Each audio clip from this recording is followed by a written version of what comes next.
digital switching system. We have four categories.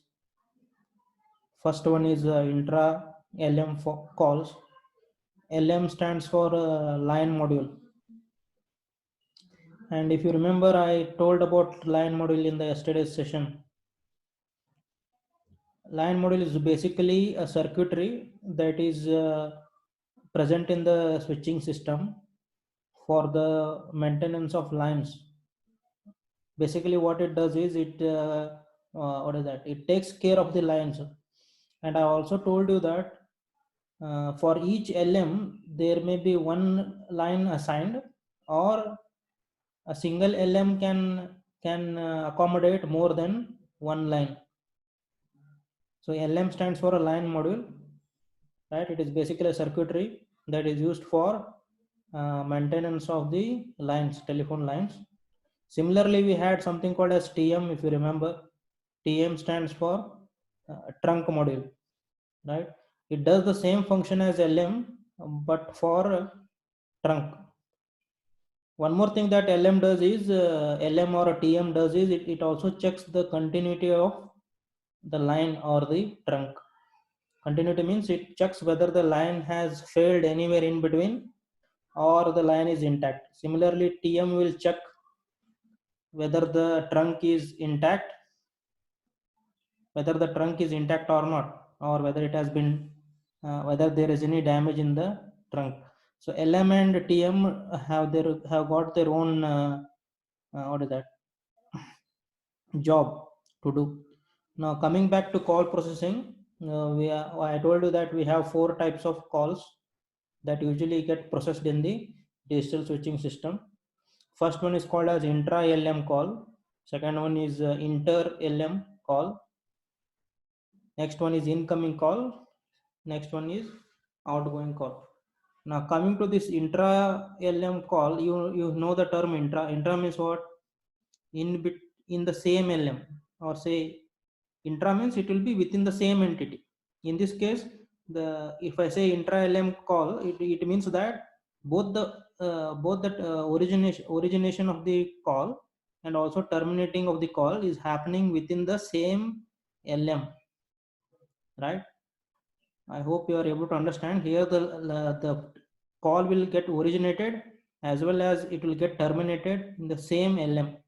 Or in other words, you can say that the calling person and the called person both have been connected to the same LM.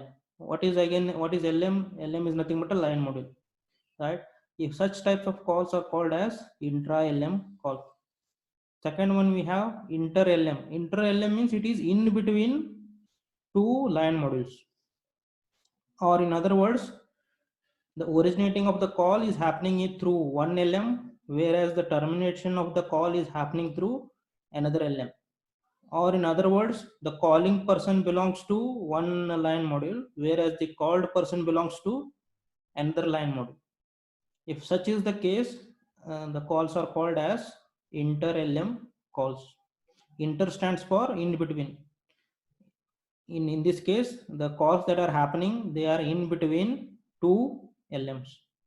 Intra means within the same LM. Now coming to incoming calls, now these calls will originate from one LM, right? But they are meant for another LM which are present at the other CO. Or you can simplify this, like how we can state this is, here the call origination happens at one CO and the termination happens at another CO. CO means I am talking about exchange or say central office, right? So incoming calls, these are the calls that get originated from one CO and they terminate at another CO, right? Similarly, we have outgoing calls. Our incoming calls and outgoing calls are almost the same. We will discuss them one by one. First, we will go through intra LM call. Look at this statement. A customer dials from a telephone that is connected to a specific line module. You guys know what is a line module, right? And he is calling another customer who is connected to the same line module. I told you already that a single line module can accommodate more than one line. I told you this, right? So here the calling person's line and the called person's line both belong to the same line module. If that is the case, we call it as what? It is called as intra-LM call.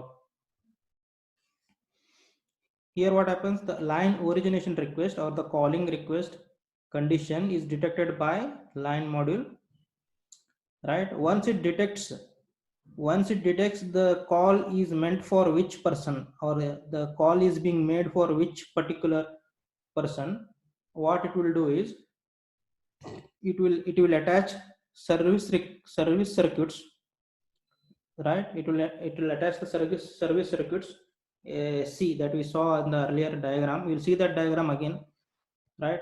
So first here what happens, the line module will detect the request for what? The request for the call. Once the line module receives the request, what this line module will do, it will attach service circuits. Now service circuits are meant for what? They supply a dial tone, the dialing tone to the calling customer, right? So this is the diagram. This is a diagram for calls within a line model. See, if you observe here, they have indicated two telephones here, right? And if you observe here, both these telephone lines, this telephone line and this telephone line, both are connected to the same line module. Means what? Call will originate from one telephone, right? And it proceeds through this line. LM will detect it. It will this line module will also detect for whom the call is meant for. Once it detects the call is meant for which telephone, it will attach what? It will attach the SC. SC stands for what? Service circuit. What is the job of service circuit? It will assign the dial tone, right? So such calls, the calls that originate from a line which belong to the same LM, and the calls are terminating to the telephone line which are again from the same LM, such calls are called as what? Intra LM call. So this is the diagram for your intra LM call. Your call originates from this line, it is getting terminated at this line. It never crosses the switching fabric, right? So such calls are called as intra LM calls.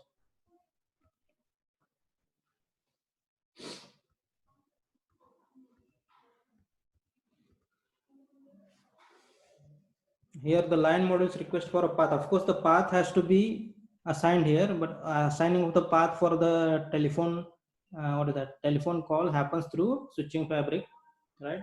It is processed by the interface controller. This is the interface controller, right? Switching fabric will assign the path through interface controller. Again, this interface controller will be controlled by network control processor. Consequently, the path will be established through the switching fabric for the called line, and the service circuit is attached to ring the line. And since it's the intra-LM call, the same line module will be involved in controlling the origination as well as termination of the call. So this is a what? Intra-LM. Next we'll look at inter-LM calls. Means what? Here the origination of the call is happening through one line module, whereas the termination of the call is happening through another line module. Working is same as that of inter-LM call, right? But the difference here is the terminating line equipment or the line module is located in the another line module, or you can say that terminating line is connected to a different line module. So this is a diagram for inter-LM call. If you observe here, this telephone, if you observe this telephone, it is connected to one LM, right? We have another telephone. This time this telephone is connected to a different LM. So it may so happen that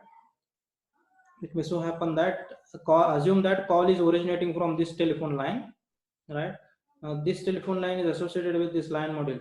So what this line module will do, it will detect the incoming call, and it will pass on the information to switching fabric. Switching fabric, with the help of this what is that, interface controller, it will assign a path to the what is that, called person, right? At the same time, it also assigns service circuits. Service circuits will be assigned for both the LMs here, right? Here, if you observe here, this SC assigned for the first LM, it is responsible for providing the dial tone, right? Similarly, the service circuit assigned to this LM will be responsible for providing ringing tone, right? So this kind of calls which originate from one LM and which terminate at the other LM, they are called as inter LM calls, right? That is about inter LM calls. Next one is outgoing call. Now here what happens, a LM will process a call.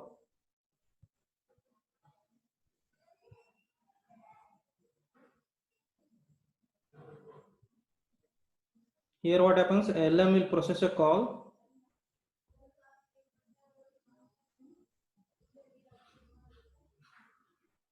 It will process a call which has terminating equipment outside the CO. CO means what? A central office. Means what? Here the calling person is present at one side of the CO and the called person is present at the other side of the CO, right? CO stands for central office. Here the line module requests a path through the switching fabric to the trunk module, because you know that if you know the function of trunk, a trunk is an entity that connects what, switching systems, two different switching systems, or you can say two different COs, right? So here what happens, the LM will request a path through the switching fabric to a trunk module via the interface controller. And of course, the interface controller always works with the network control processor to establish a path to the outgoing trunk. In simple words, here the call is being transferred from LM to a trunk. If you ask me why the call has to be passed on to a trunk, because here the call is originating from one LM and it is terminating at another LM. That terminating LM is present on the other side of the CO, and that is the reason why here the call has to be passed on through the trunk. Once the path is established through the switching fabric, what the TM will do, TM stands for again what, trunk module. Trunk module will connect a service circuit for controlling the call to the called CO, right? Here we have two different COs. One is the calling CO, other one is called CO. And the entity that connects two different COs is what, trunk, right? So here the involvement of TM will be there. So TM will connect a service circuit for controlling the call to the called CO or the tandem office. Here we will be having functions such as out pulsing and multi-frequency signaling provided by the what, trunk service circuits. An outgoing call from the originating office is an incoming call to the terminating office. This is obvious, right? For a originating office, it will be an outgoing call. For the terminating office, the same call will be acting as incoming call. So this is the diagrammatic representation of incoming or outgoing call. Here the call will originate from one CO, right? And it will terminate at other CO. And if you observe here, this telephone which has been depicted here, this is the calling telephone. The call will be made from this telephone line which is connected to this LM, right? What this LM will do, this LM will try to establish a path through the switching fabric, right? Taking the help of IC. What is IC? Interface controller, also with the help of network control processor. Now what the switching fabric will do, it will assign the appropriate TM. What TM will do, it will assign an appropriate trunk for passing on the call. At the same time, service circuit will be assigned to the trunk module. What this service circuit will do, it will provide control signals for this particular trunk for passing on the call to another CO. So here the call is originating from one CO, it is terminating to the other CO, and you know that the entity that connects two different COs is a trunk. That is why the call has to be passed through trunk here.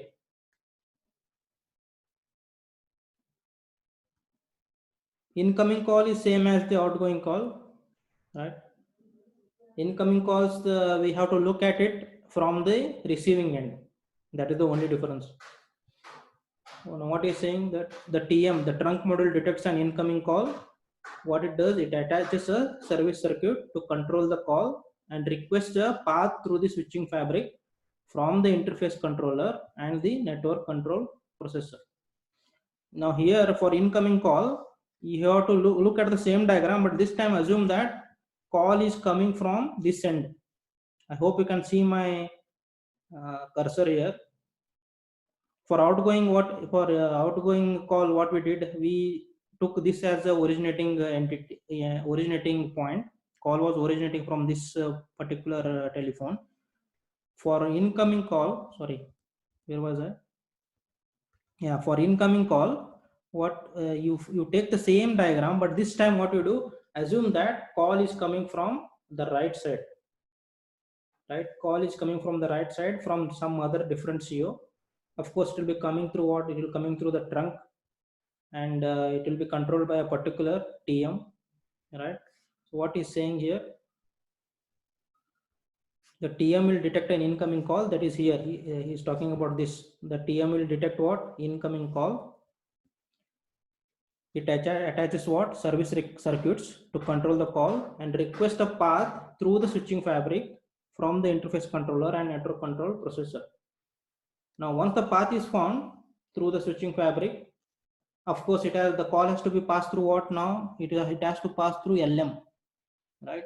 Line module that has the terminating line. Service circuits are attached to the LM also, and those service circuits will help in ringing the called telephone. And the service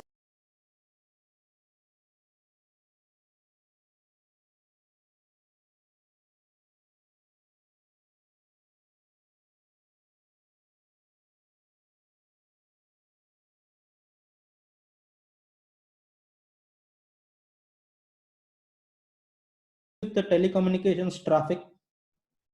Okay,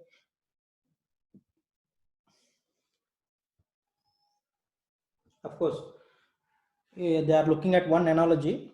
Analogy is what? You want to come up with an industrial plant. You want to design an industrial plant. So before designing that industrial plant, what all factors you will consider, right? You have to consider many factors. The main factor is what? The size, or say the main factor that you have to decide is what should be the throughput means how many units will be manufactured in a given time. For example, if I come up with the industrial plant for what is that, manufacturing of bike, right? So I have to decide how much will be the throughput means how many bikes will be manufactured in a given time. It may be a day, it may be a week, or it may be a month, right? So this analogy is taken with respect to what? Industrial plant. The same thing applies to your telecommunication system also. When you want to design a telecommunication system, the main thing that you have to consider is what? Traffic. Means what? How much traffic you want to manage, right? So telecommunication systems, while designing telecommunication systems,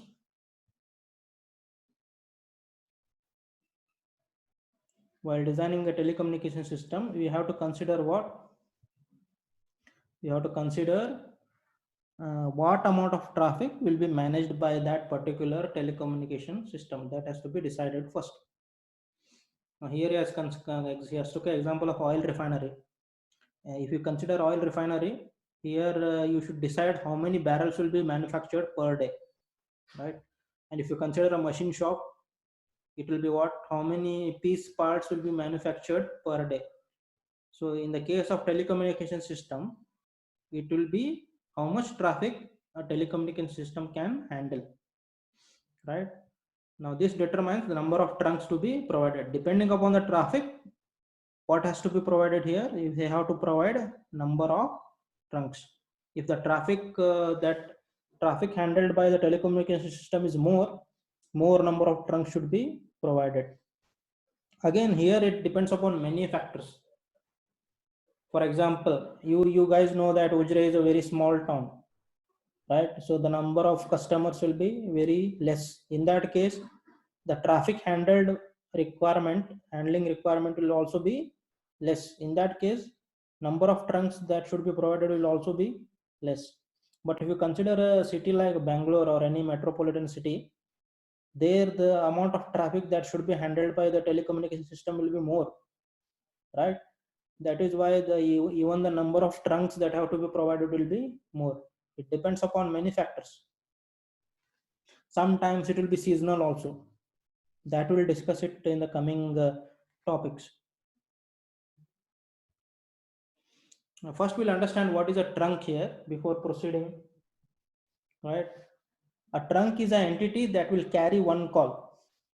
An entity that carries one call, one telephone call, is called as the trunk.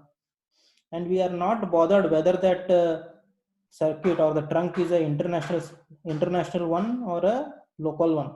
It may be an international circuit with a length of thousands of kilometers, or it may be of the size of few meters between the switches in the same telephone exchange.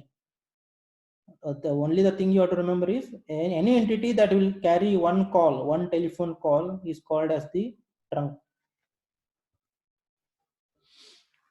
And the arrangement of trunks and switches within the telephone exchange is called as trunking. Now, of course, we are bothered about your telecommunication traffic here. So you look at how the telecommunication traffic will be measured, right? So what they do here is they record what? They record number of calls in progress, right, for few minutes, right, on a large telecommunication system.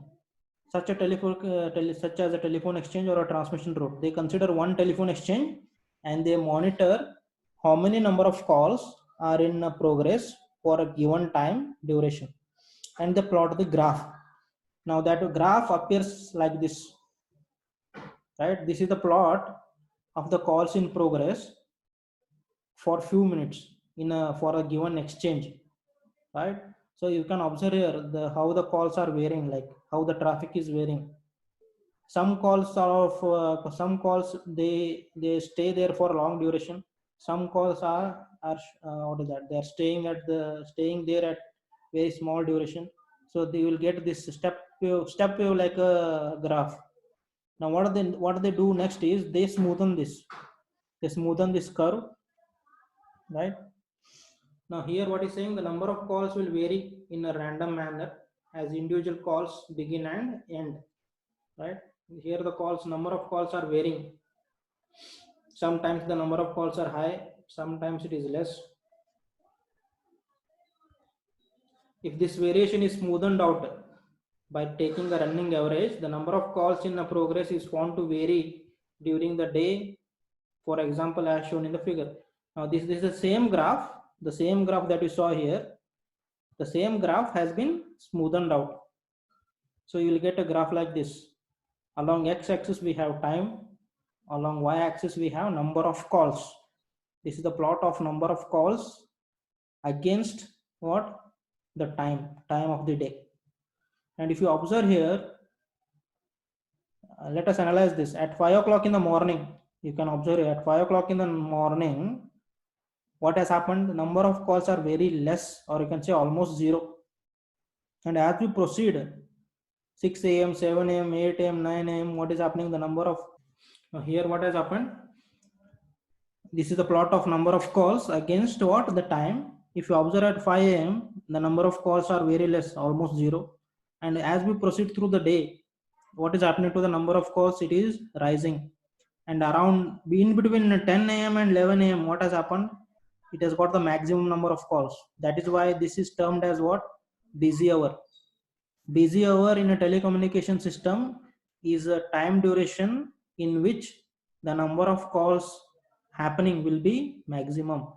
So this will be considered. They always, telecommunication systems always look at, they always look at only the busy hours, because busy hours are the one that will decide the capacity of the telecommunication system.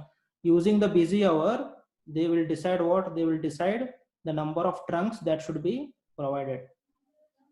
Now assume that based on this busy hour value, they have come up with some trunks, some capacity of trunks. Now, do you think the number of calls are remaining same throughout the day? See, this is the busy hour. This is the, I was talking about this busy hour, right? So based on the amount, based on the value of the busy hour, they will decide how many trunks should be provided. But if you observe this graph, the number of calls are not same throughout. Again, after the busy hour, what is happening here? The number of calls are decreasing, right? Again, around 3 to 4, number of calls are somewhat more. But at 6 o'clock, 6 o'clock in the evening, number of calls have become less again, right? Again, from 6 to 9, calls are somewhat good, like calls are more. Again, at 12 o'clock in the night, the number of calls are almost zero, right? So what they do, like for example, what this shows is, I hope you are able to make out, 10 to 11 is the office hours. Like that is where the office starts. Many of the office will start, right? That is why the number of calls will be more there. At 5 o'clock, nobody will be awake. That is why the number of calls will be less. Now here, if you observe, from 6 o'clock onwards in the evening, the number of calls are increasing. This is because everybody will go back to home. At 6 o'clock, everybody will be back home. They may call their relatives and other things, right? So at 12 o'clock, almost everybody will go to sleep. That is why the number of calls will be less. Now, the investment, what the telecommunication system operators will do, that investment depends upon the busy hour. So what does it mean? That number of trunks provided will be based on the busy hour.